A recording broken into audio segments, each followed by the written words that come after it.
반갑습니다. 복지콕콕입니다. 노인학대는 노인의 가족 또는 타인이 노인에게 신체적 그리고 언어 정서적, 성적, 경제적으로 고통이나 장애를 주는 행위 또는 노인에게 필요한 최소한의 적절한 보호조차 제공하지 않는 방임 그리고 자기 방임 및 유기를 의미하는데요. 노인학대와 관련해서는 노인복지법 제39조의 9에서 누구든지 65세 이상의 사람에 대하여 학대 행위를 해서는 아니 된다라고 명시한 것에 따릅니다. 노인 학대 발생 요인을 보면 첫째, 노인 자신의 성별이나 연령, 학력, 결혼 상태 등이 학대 발생의 원인이 될 수 있는 인구 사회학적인 특성 요인이 있고요. 노인의 건강이 나쁘거나 일상생활에서의 의존성이 높을수록 학대 가능성이 더 높은 것으로 나타나는 건강, 경제, 심리적 기능 요인, 그리고 가족과 동거를 하거나 아니면 부양자의 특성, 자녀와의 관계 등과 같은 학대가 발생할 수 있는 가족 상황적 요인, 그다음에 노인과 부양자가 사회적으로 고립이 될 경우에 노인 학대가 발생할 확률이 높아지는 사회 관계망 요인, 마지막으로 사회 서비스 체계의 인지 및 이용, 노인 차별주의, 가족주의와 같은 사회 문화적 요인이 있습니다. 우리나라 노인학대 현황을 보면 남성보다 여성이 더 많이 발생을 하고 있고요. 그리고 학대 유형 중에서 정서적인 학대가 가장 높게 일어나고 있습니다. 연령대별로는 나이가 많을수록 학대가 많이 일어나지만 70대가 가장 많고요. 최근에는 배우자의 학대가 증가하고 있는데 부부지간에 살고 계시는 부부 가족이 많기 때문인 것으로 분석을 하고 있고요. 마지막으로 가정에서의 학대가 가장 높게 일어납니다. 노인 학대 현황에 대해서는 남성보다 여성이 많고 정서적인 학대 그리고 70대 배우자의 학대 증가 가정에서의 학대가 가장 많다라는 것을 알고 가시면 좋겠습니다. 이제 본격적으로 노인 학대 유형을 살펴볼 텐데요. 첫 번째, 신체적인 학대입니다.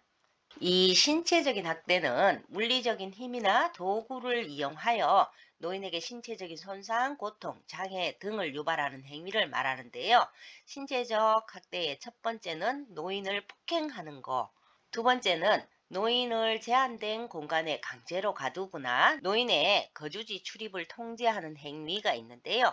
어, 예를 들면 집안의 제한된 공간에서 나가지 못하게 통제, 그다음에 집 밖으로 나가지 못하게 통제, 제한된 공간에 자물쇠와 같은 그러한 장치를 설치해서 출입을 통제하는 것, 그리고 집 밖으로 끌어내거나 쫓아내는 것, 집에 들어오지 못하게 하는 것, 노인의 거주지 주변 출입을 통제하는 것 있고요. 세 번째는 노인의 신체를 강제로 억압하는 것, 침대 등에 묶어서 움직이지 못하게 하는 것, 뭐 요양시설에서 흔히 뉴스에 나오는 것들이죠. 또 신체적 해를 가져올 위험성이 큰 행위로 노인을 협박하거나 위협하는 것도 신체적인 학대이고요. 신체적 학대에 이어서 보면 노인의 신체적 생존을 위협할 수 있는 행위인데요. 신체적 학대 중에서 가장 많이 시험에 나오는 내용입니다. 기본 생존 유지에 필요한 장치, 가스라든가 난방, 전기, 수도로부터 단절을 시켜서 수도가 나오지 않으면 사람이 못 살잖아요. 가스나 난방, 전기도 마찬가지입니다. 사람의 생명을 위협할 수 있기 때문에 신체적인 학대에 들어가고요. 기본 생존 유지에 필요한 식사 또는 음료를 보관하는 물품, 밥통이나 냉장고로부터 단절시킵니다. 물을 마시지 못하거나 밥을 먹지 못하면 살아갈 수가 없기 때문에 이 또한 신체적인 학대이고요. 기본 생존 유지에 필요한 식사 또는 음료로부터 단절, 치료 및 생존 유지에 필요한 약물, 심장 관련 약이라든가 당뇨, 혈압 약 등으로부터 단절시키는 것 또한 신체적인 학대인데요. 이러한 약들은 복용하지 않으면 생명에 위험이 있는 것이죠. 그래서 노인의 신체적 생존을 위협할 수 있는 행위에 대해서는 기본 생존 유지라는 말이 꼭 들어가기 때문에 기억을 해 두시고요. 그다음에 약물을 사용하여 노인의 신체를 통제하거나 저해하는 것, 의료적으로 불필요한 약물이나 주사를 강제로 복용, 투입하게 하는 것, 가장 대표적인 것이 수면제가 있죠. 수면제를 먹여서 그냥 잠만 주무시도록 하는 것이 신체적인 학대에 들어가고요. 마지막으로 노인이 원하지 않거나 수행하기 어려운 노동을 하게 하는 것, 강제 노동이라고 하죠. 강제 노동을 시키는 것 또한 신체적인 학대에 들어갑니다. 신체적인 학대에서 제일 중요한 것은 노인의 신체적 생존을 위협할 수 있는 행위, 요 내용은 반드시 기억하고 넘어가셔야 합니다. 다음은 학대 유형 중에서 가장 많은 비중을 차지하는 정서적인 학대인데요. 정서적 학대는 비난, 모욕, 위협, 협박 등의 언어 및 비언어적인 행위를 통하여 노인에게 정서적으로 고통을 주는 것인데요. 신체적 학대에 비해서 학대라는 인식을 못하지만 당사자가 받는 충격은 신체적 학대보다 덜하지 않다라고 합니다. 정서적 학대의 행위를 보면 노인과 접촉을 기피하는 것, 쳐다보지 않고 무시하면 노인으로서는 굉장히 자존심이 상하잖아요. 이러한 것들이 정서적인 학대에 들어가고요. 친구나 친지들과 만나거나 연락하는 것을 방해하는 것처럼 노인의 사회 관계 유지를 방해하는 것, 노인을 위협, 협박하는 언어적 표현이나 감정을 상하게 하는 행동들, 혐오스러운 말, 수치심을 느끼게 하는 모욕적인 말, 자존심을 상하게 하는 말, 창피를 주는 것과 같은 이러한 언어적이나 창피를 주는 말과 같은 언어적 표현으로 기분을 상하게 하는 것 또한 정서적인 학대이고요. 마지막으로 노인과 관련된 결정 사항의 의사 결정 과정에서 소외시키는 건데요. 정서적인 학대에 들어갑니다. 세 번째는 성적인 학대인데요. 성적 수치심 유발 행위 및 성희롱, 성추행 등 노인의 의사에 반하여 항상 성적 학대는 내 의사와 무관하게 흘러갔을 때 성적인 학대가 되는데 노인의 의사에 반하여 강제적으로 행하는 모든 성적 행위입니다. 노인에게 성폭력을 행사하는 것 당연하죠. 그다음에 노인에게 성적 수치심을 주는 표현이나 행동, 특히 요양시설이나 요양병원에서 사람들이 보고 있음에도 불구하고 노인을 알몸으로 목욕시키거나 기저귀를 갈아들이는 것 등이 흔히 일어나는데요. 이렇게 어르신들은 아무리 치매에 걸렸다고 해도 마지막까지 남아있는 게 자존심이나 수치심인데 특히나 성적인 수치심은 굉장하다고 합니다. 이렇게 성적 수치심을 주는 표현이나 행동을 하는 것이 성적 학대에 들어갑니다.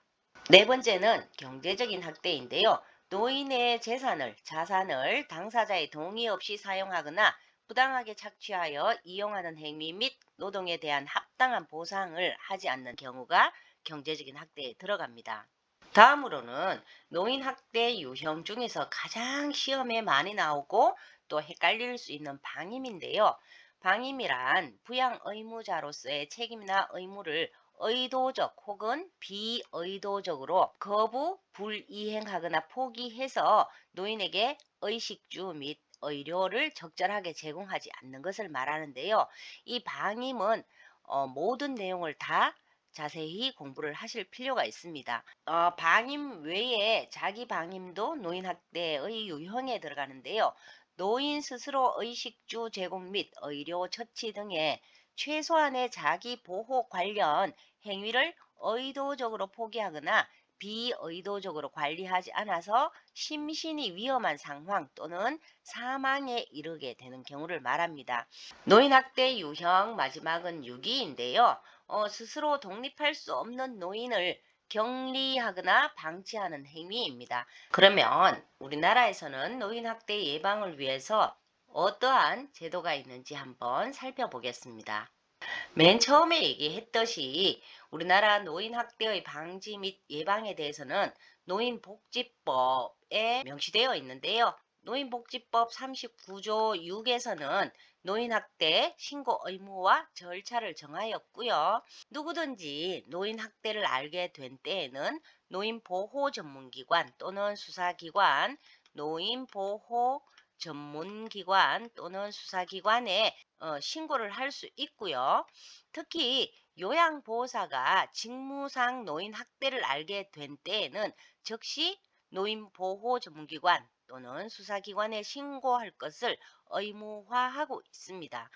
만약에 신고하지 않으면 500만 원 이하의 과태료를 물게 되는데요. 직무상 그러니까 일을 하면서 노인학대를 발견하면 반드시 요양보호사 선생님들은 신고를 하셔야 되는데 그것이 노인학대 신고 의무자이기 때문입니다. 전 직원이 직무상 노인학대를 발견했을 때는 반드시 신고하도록 되어 있고요. 만약에 신고하지 아니하면 500만 원 이하의 과태료가 부과됩니다. 노인학대 예방을 위한 유관기관의 역할인데요. 이 부분 또한 시험에 자주 출제되는 내용들입니다. 이상 노인학대와 관련한 내용을 살펴보았습니다. 감사합니다. 복지콕콕이었습니다.